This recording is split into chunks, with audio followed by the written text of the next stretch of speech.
thank you for the introduction and also for the invitation to participate and speak about our work in the field of normal stem cells and also cancer stem cells. As the chair has mentioned, my interest is not only basic science, but also translational cancer research. I'm very interested in cancers, in women cancers, particularly breast and ovarian cancers and the inherited genes that contribute to the development of both diseases. I wanted to start by just showing a slide emphasizing that all our basic science and translational efforts could not be possible without the existence of a strong synergistic team within the Harvard Medical School and especially at the Brigham and Women's Hospital where I'm located.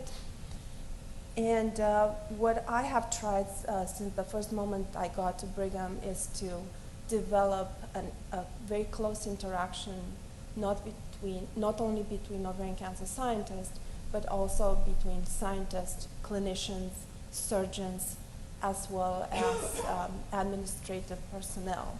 Because our idea is that we develop this basic biomedical research, but we also want to translate it very fast to patients.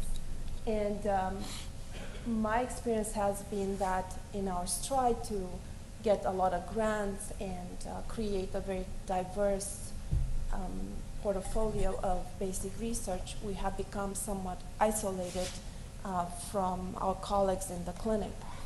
So we have close interactions, a lot of meetings, a lot of times we tell them about our efforts in improving novel methods of detection as well as therapeutic strategies, and they emphasize what's important for the patients and where our efforts should be focused on.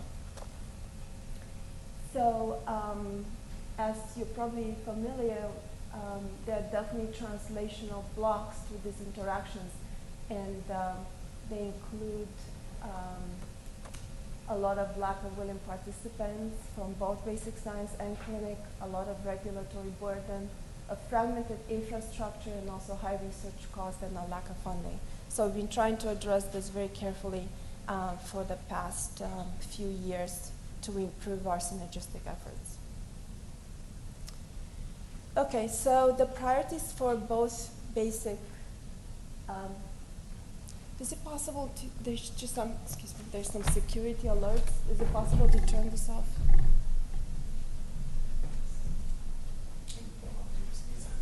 I'm not sure. Not yours, not yours. That's been happening for a while. I have to fix it by tomorrow. Can we disable it? Okay, so the priorities for both basic and translational ovarian cancer research in my lab and also throughout the Harvard Medical School community are as follows. First, we're very interested in cancer prevention. We want to identify women that are at increased risk for ovarian cancer, and the two largest subtypes, that's endometrioid ovarian cancer and high-grade serous ovarian cancer.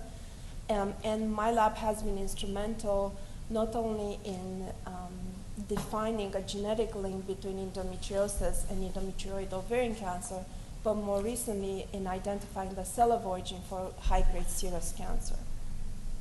In addition, we're working on developing nanotechnology-based devices for early tumor screening and diagnostic imaging, as well as multimodal therapy. And we're trying to develop multifunctional agents that could allow both the imaging and target therapy at the same time.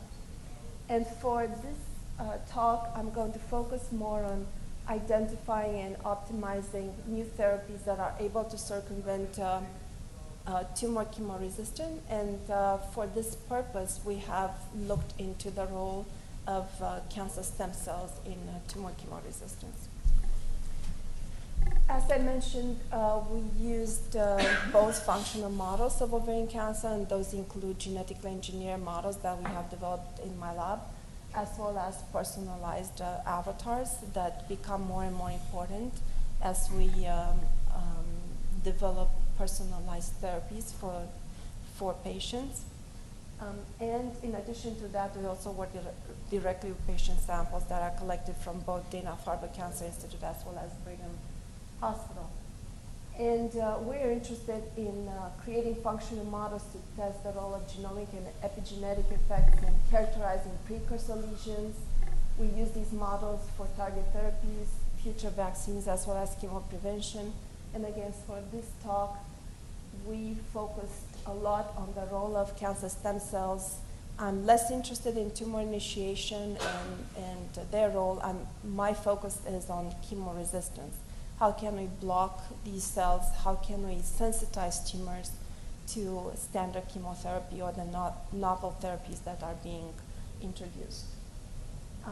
And more recently, we have devoted a lot of our time to try to understand whether these cancer stem cells come from the adult somatic stem cells, and if so, where are the somatic stem cells located throughout the GYN tract? And if not, if they do not develop directly, then how have they evolved to mimic the stem cell property? Okay, so there are multiple stem cell models proposed. As I mentioned, the easiest one is a linear relationship between adult stem cells and cancer stem cells. So it's possible that an adult stem cells can give rise through multiple genetic and epigenetic changes to a cancer-initiating cells. The same is true for progenitor cells. And in some cases, interestingly, there is evidence that differentiated cells could also de-differentiate and give rise to cancer-initiating cells. Once these cancer-initiating cells have been generated, they develop various pathways and they create multiple tumor subtypes. It is possible that they do not have the ability to differentiate properly, and this tumor will have a better clinical outcome, or they can differentiate and then give rise to other progenitor cancer stem cells and create a huge heterogeneity within the tumor. And these tumors will have a large number of stem cells, will be very heterogeneous, and they'll have a poor clinical outcome. Or could differentiate and give rise to only one type of differentiated cells. So you're going to have a lower percentage of cancer stem cells, and these tumors will be more homogeneous and will respond better to therapy. And, okay, this is thrown away. Yeah, you just have to, unfortunately, No, I don't know how to handle this. You just have to, just get rid of it, I guess. Continue, that's the only. Just very, is there a way to just shut off the? Okay. It's just difficult to. Well, I have it already on this computer, so. Okay, so I discussed the linear relationship between adult somatic stem cells and cancer stem cells. Another possibility which we favor is that there is not a linear relationship, a direct linear relationship between the two, but somehow cancer stem cells have evolved to mimic normal stem cell properties. So what's important for our research is that these cancer stem cells tend to be more chemo-resistant. And when we treat these patients with platinum-resistant, with platinum therapies, what you can see is that the cancer stem cells that are depicted in green are more resistant to platinum. They are not killed by standard chemotherapy. And what you end up is tumor that's increasingly platinum resistant because the patients have relapsed, and the therapy that the patients are being exposed to have not killed the most aggressive tumor subtype. So we wanted to understand what are the key stem cell markers and pathways so we can target them with novel therapies. And to do that, we've employed both our murine ovarian models as well as patient samples, I mentioned that we get a lot of solid tumors as well as ascites that we culture in the lab. And initially, we did not know what the stem cell markers were, so we used the functional assay. And I'm sure a lot of you are familiar with that. It's the site population assay. So we take the tumor cells, we stain them with a host dye, and then we sort them or analyze them by FAT. And what we find is that these stem cells, or cancer stem cells, get rid of the host dye, so they're usually located at the bottom of the graph. And when you use, and this is because they have high concentrations of multi-drug inhibitors. When you use verapamil or rezapam, which is a multi-drug inhibitor, then you can shift this population. These are the more differentiated non-stem cells, and these are the site population stem cells. So you can see that indeed they exist in these tumors. So we have sorted site population cells with stem cell characteristics and compared them with more differentiated cells. Thank you. With more differentiated cells in stem cell arrays, cancer drug resistant metabolism arrays, as well as cell surface markers arrays. And what we found was that not only these cancer stem cells were more resistant to platinum, so you can see a tumor naive versus a tumor resistant, a platinum resistant tumor. You can see the percent of site population cells increases from 0 to 0.5%. In another tumor line, again from 0 when the tumor is platinum sensitive to about 24% in a tumor that's platinum resistant, again suggesting that these standard therapies, including platinum-based therapies, which is the first line for ovarian cancer patients, increase quite a lot in the number of stem cells in the tumors. So when we looked at the molecular and functional profile of these cancer stem cells, we identified stem cell markers, and that included CD44, 24, CD133 LDH, as well as drug resistance marker. Again, those are the ones that we really want to study, and these include ABCG2 and the MDR1, ATM, BRCA2. Tumorigenic related angiogenic markers as well as pathways, and we focused a lot on the Notch pathway, and I'm going to show you why. So in terms of the markers that we identified, LDH1 is important, and its overexpression is correlated with highly aggressive chemo-resistant tumors. CD133. Can we disable the wireless? I mean, is it possible?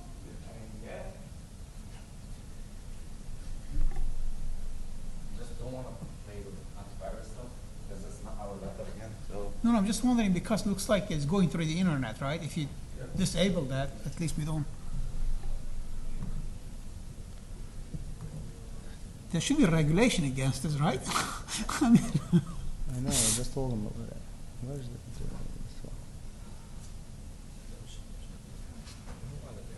محطوط على الايربود. Not connected or something. It's not connected. sorry about that. I know it happened to me this morning.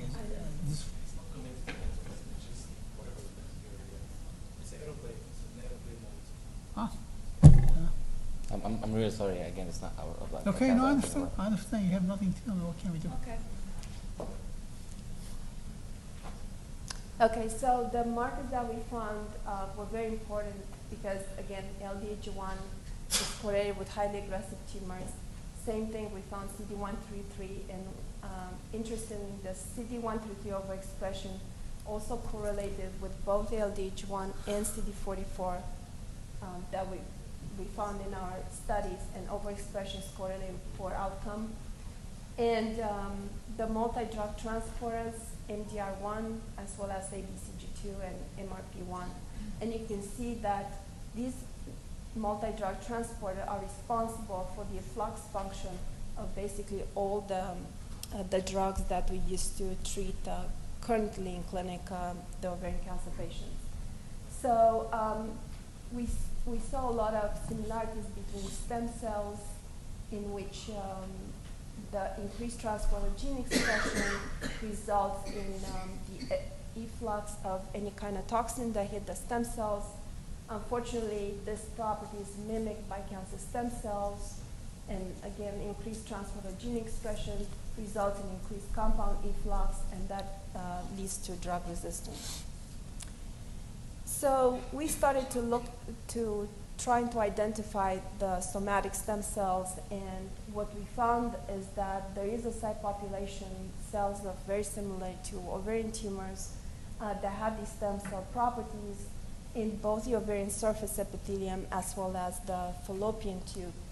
And both these sites are proposed sites of tumor initiation in human ovarian cancer. So I mentioned that we have two major subtypes in ovarian cancer, endometrioid and high-grade serous, and we have been instrumental in showing that a large proportion of the high-grade serous ovarian tumors actually start in the distal end of the fallopian tube, right beneath the ovary. That's where the cell of origin is, and from there they metastasize to the ovary, and from there to the peritoneum. So clearly we're very interested in finding these stem cells that help in initiation of tumors in both the end of the fallopian tube as well as on the surface of the ovary where the tumors can develop. So we used a very similar assay, the site population assay, and interestingly, we found that these cells were again enriched in CD44 marker, very similarly to the ovarian cancer stem cells. We sorted the stem cells from both the ovarian surface epithelium as well as the fallopian tube, and showed that they have the sorted site population cells have a high proliferation compared to the more differentiated cells. And what was striking to us is that when you run the same assays and same molecular profile is evident in somatic stem cells and cancer stem cells.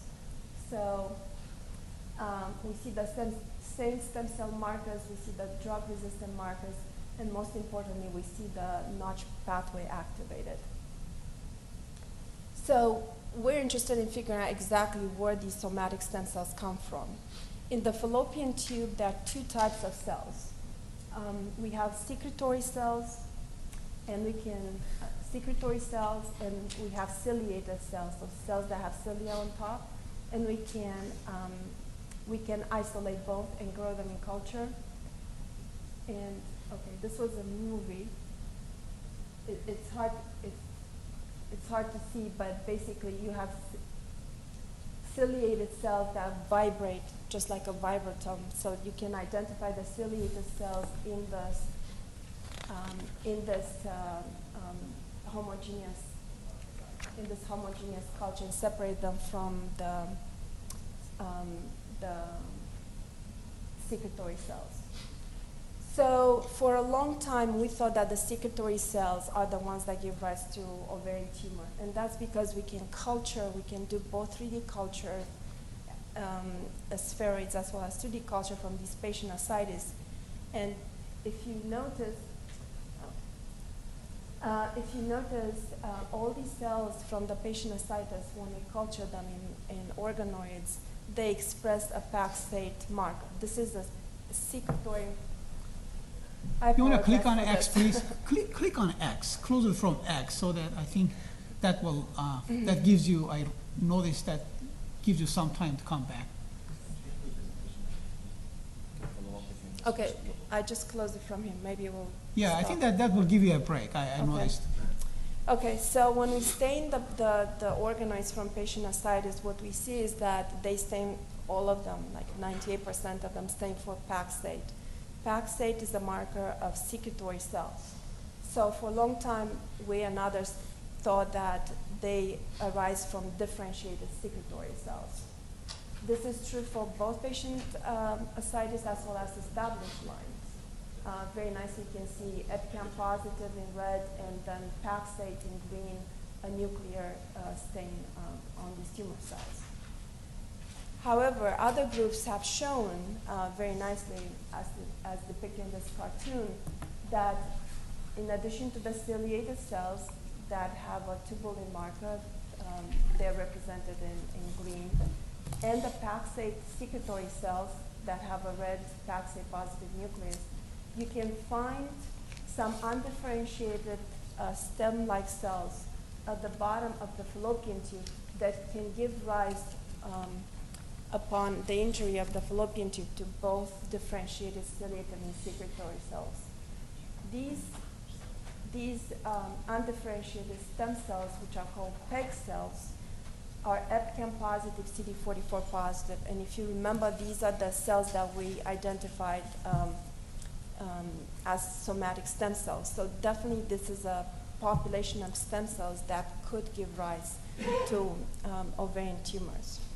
In addition to this population of CD44 positive stem cells, we also identified another population that stains for both ALDH and LGR5 markers.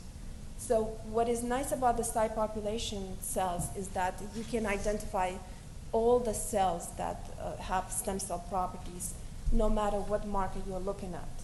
The SP population, however, is heterogeneous. So within the SP population, you have multiple subpopulation of stem cell / progenitor cells.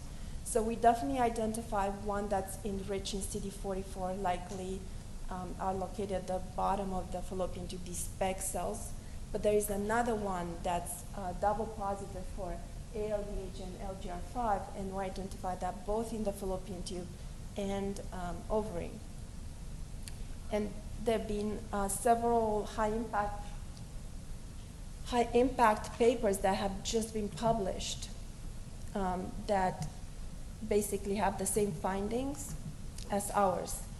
So a recent Nature paper identified an ALDH LGR5 population of somatic stem cells at the junction between the ovarian surface epithelium and the end of the fallopian tube. Second paper identified that LGR5 marker is a marker for both stem cell and progenitor cells in the ovary and the tubal epithelial. And most importantly, the notch pathway that we've identified has been found recently to regulate stemness and differentiate it in organoids of the human fallopian tube. So we have seen that notch pathway and several other pathways, including JAG, TGF-beta, and Wnt beta-catenin signaling were important not only for somatic stem cells, but also for cancer stem cells.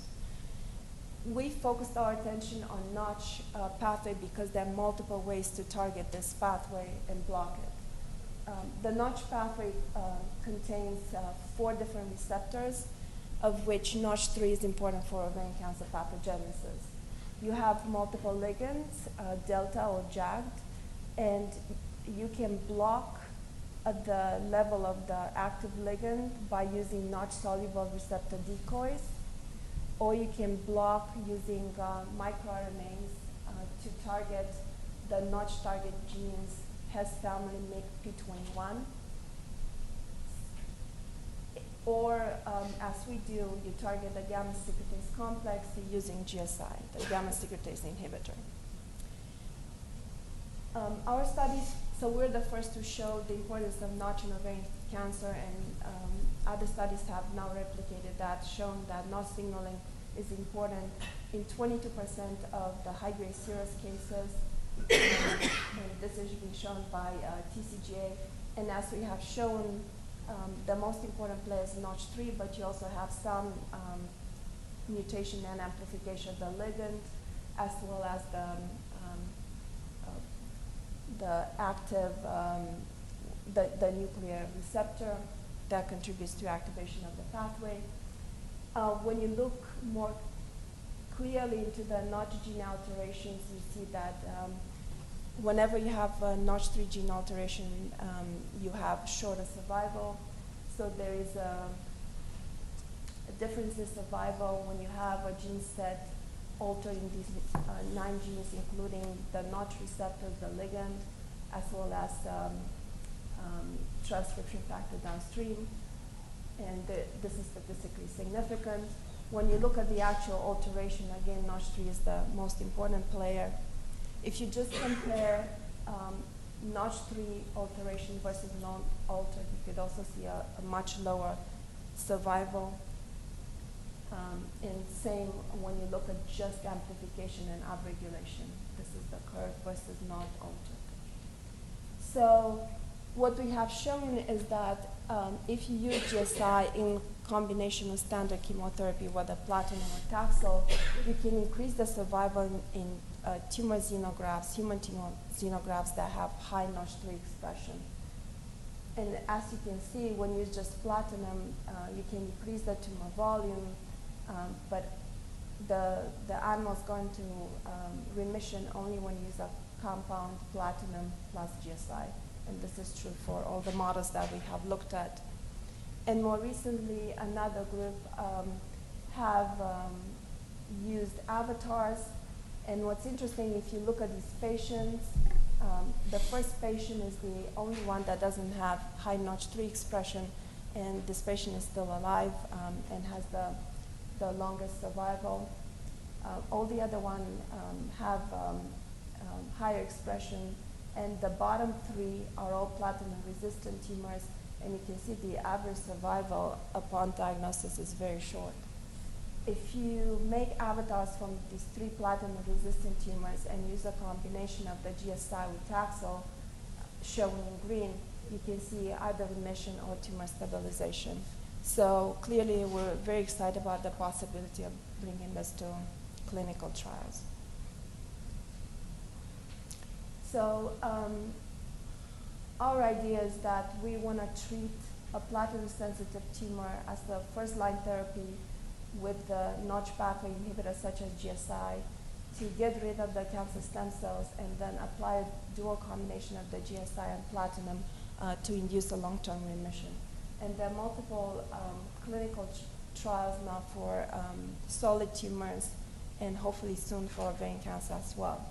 I should say that the fact that Notch is a common pathway that's critical for both stem cells and cancer stem cells creates a problem because GSI most of the time is given orally, so there are side effects from GSI affecting the stem cells within the gut. However, for ovarian cancer, you can do an IP platinum that could bypass the oral administration, and we think that that will work much better and get rid of the side effects. So our conclusions is that we have identified and characterized stem-like cells from the ovarian surface epithelium, fallopian tube, as well as CSCs from ovarian tumor. We have identified and validated a functional molecular profile for both the somatic cells as well as cancer stem cells, and shown that they have they share common markers and pathways.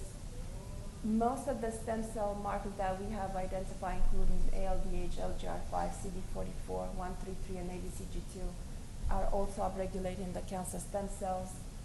And most important for our work, the drug-resistant markers such as NDR1 and the key pathways such as Notch are upregulated in both stem cell and cancer stem cell.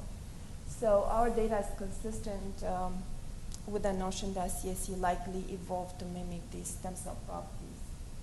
And this is just a slide showing that devising therapies against stem cells is going to be efficacious not only for ovarian cancer but also for other solid tumors, as these stem cell markers are shared across cancer types. And we feel that for ovarian cancer, this will be especially important for platinum-resistant disease. These patients have no other options, and we think that a first-line therapy of GSI or a therapy targeting these chemo-resistant cells is likely to sensitize them to platinum therapy. And I'm going to close by saying that in preparation for these clinical trials, we're working on developing an infrastructure that supports research, and that's really important. And surprisingly, when I got to Brigham, that was not in place. It is important for us to have access to patient samples and diagnosis during treatment while they undergo this chemo-resistant, they acquire the chemo-resistance, and when they relapse. And we also have obtained access to all the bioinformatics resources and cores. A big effort was to streamline these IRB protocols and all the confidential agreements, so the patients agreed to be involved in our research.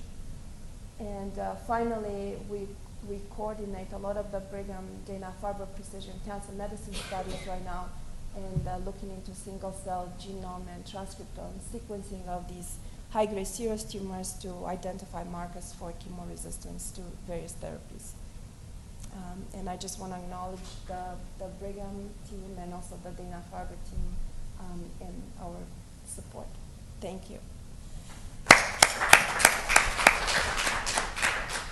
Any questions? Go ahead, please. How do you know you're not targeting the endothelial cells? The angiogenesis when you go into your xenografts? Well, there have been actually a lot of studies showing that notch target therapy don't have much effect on the endothelial cells. So those are published studies. That's not being our focus, but there have been published studies showing that GSI target therapies do not make a difference in terms of angiogenesis. So they're not directly targeting endothelial cells. Go ahead, please. I'm Michelle from Taiwan. So I was working on cancer stem cell 4 or 5 years ago, but I don't have time because I'm a clinician. So I just hold it. So I have a few questions. And it's, first of all, I have to say it's excellent speech, very excellent work. Even interrupted by some pumping out. Yeah, sorry about that. Yeah. So you just mentioned that many cancer stem cells, like LPH1, including all the cancer stem cells, CD1, 33, 44, that is going to share with the cancer stem cell. So they all share the same surface marker. Yeah. So do you think that is from different somatic stem cell, or it's from the other side, like bone marrow? Because a few years ago, there's a paper proved that gastric cancer stem cell is from bone marrow, derived stem cell. So they can share so many same.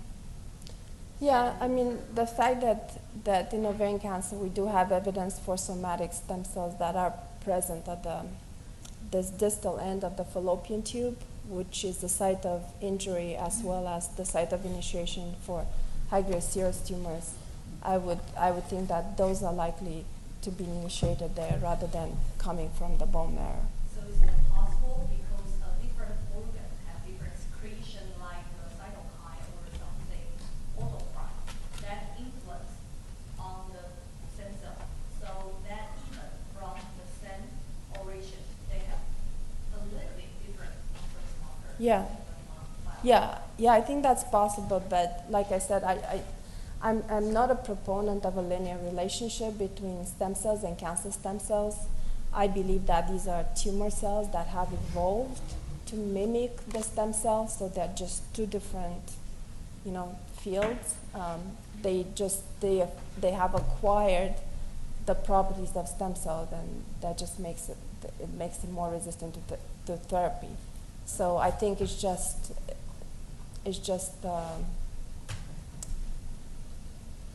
that's just a tumor cell. I do not believe that's coming from a somatic stem cell. Last question. So No, go ahead. Yeah, We have go one ahead. more, then we have to move on. Yeah. Okay, so in ovarian cancer with peritoneal metastasis, Yeah. we also use high tech, means 40 centigrade hot water, put in the after dissection and put in the peritoneal cavity, Yeah. and that is called You mean, And then right, during the surgery? Yes. Yeah, yeah, Yes, to remove it. yeah. So is that because, just like you say, the cancer stem cell got more population in peritoneal metastasis? Yeah, yeah. Is that because that is more sensitive to hot than cancer cell? Because cancer cell cannot be just killed by 40 degrees centigrade. So you have evidence that the cancer stem cells are killed by high temperatures? Yes, in clinical patient, yes. Okay, well, I haven't seen clear research evidence for that, so, but, is there any published literature No, on I that? don't think so. Okay, well, you guys have to publish, information, yeah, inside publish and information. validate it, yeah. I wasn't aware of that. Oh, well, thank you very much. Yep, Daniela. Here's you're your welcome. certificate. Oh, Congratulations, this is thank you. fantastic. Okay, so, great talk.